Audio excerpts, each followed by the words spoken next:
जय श्री राम। तो आज की कहानी है सदना कसाई की और शालिग्राम जी की। तो पुराने जमाने की बात है, जिसमें एक कसाई था जिसका नाम था सदना। वह बहुत ही ईमानदार था। वो भगवान का नाम कीर्तन में करता और मस्त रहता। यहाँ तक कि मांस को काटते बेचते हुए भी वह भगवान का नाम गुनगुनाता रहता था। तो एक दिन वह अपनी ही धुन में कहीं जा रहा था कि उसके पैर से कोई पत्थर टकराया। वह रुक गया। उसने देखा एक काले रंग के गोल पत्थर से उसका पैर टकरा गया है। तो उसने वह पत्थर उठा लिया, वह जेब में रख लिया, यह सोचकर कि यह मांस तोलने के काम आएगा। वापस आकर उसने वह पत्थर मांस के वजन को तोलने के काम में लगाया। कुछ ही दिनों में उसने समझ लिया कि यह पत्थर कोई साधारण नहीं है। जितना वजन उसको तोलना होता है, पत्थर उतने वजन का ही हो जाता है। धीरे धीरे यह बात फैलने लगी कि सतना कसाई के पास वजन करने वाला पत्थर है। वह जितना चाहता है पत्थर उतना ही तोल देता है। किसी को 1 किलो मांस देना होता तो तराजू में उस पत्थर को एक तरफ डालने पर दूसरी ओर 1 किलो का मांस ही तुलता। अगर किसी को 2 किलो चाहिए तो वह पत्थर 2 किलो के भार के जितने बराबर हो जाता। इस चमत्कार के कारण उसके यहाँ लोगों की भीड़ लगने लगी। तो भीड़ लगने के साथ ही सदना की दुकान की बिक्री बढ़ गई। बात एक शुद्ध ब्राह्मण तक की भी पहुंची। हालांकि वह ऐसी अशुद्ध जगह पर नहीं जाना चाहते थे जहाँ मांस कटता हो चाहे बिकता हो, किंतु चमत्कारी पत्थर को देखने की उत्सुकता उसे सदना की दुकान तक खींच लाई।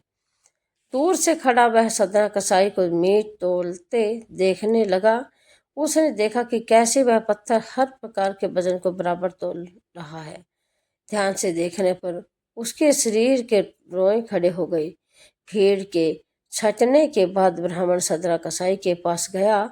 ब्राह्मण को अपनी दुकान में आया देखकर सदना कसाई प्रसन्न भी हुआ और आश्चर्यचकित भी। वही बड़ी विनम्रता से सदना ने ब्राह्मण को बैठने के लिए स्थान दिया और पूछा कि वह उसकी क्या सेवा कर सकता है।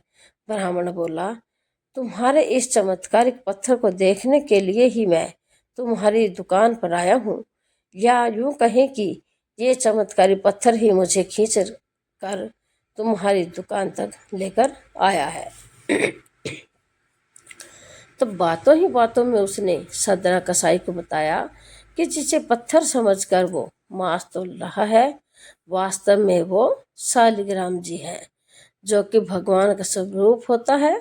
शालिग्राम जी को इस तरह गले कटे मांस के बीच में रखना व उनसे मांस तोलना बहुत बड़ा पाप है। सदना बड़ी ही सरल प्रकृति का भगत था। ब्राह्मण की बात सुनकर उसे लगा कि अनजाने में मैं तो बहुत बड़ा पाप कर रहा हूँ। अनुयायी विनय करके सदना ने वह शालिग्राम उस ब्राह्मण को दे दिया और कहा कि आप तो ब्राह्मण हैं, अतः आप ही इनकी सेवा परिचर्चा करके इन्हें प्रसन्न करें। मेरे योग्य कुछ सेवा हो तो मुझे अवश्य बताएं। तो ब्राह्मण उस शालिग्राम शिला को बहुत सम्मान से घर ले आए।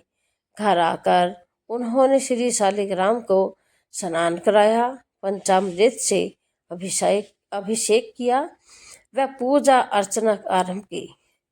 कुछ दिन ही बीते थे कि उन ब्राह्मण के स्वप्न में श्री शालिग्राम जी आई व कहा, हे ब्राह्मण, मैं तुम्हारी सेवा से प्रसन्न हूँ, किंतु तुम मुझे उसी कसाई के पास छोड़ाओ।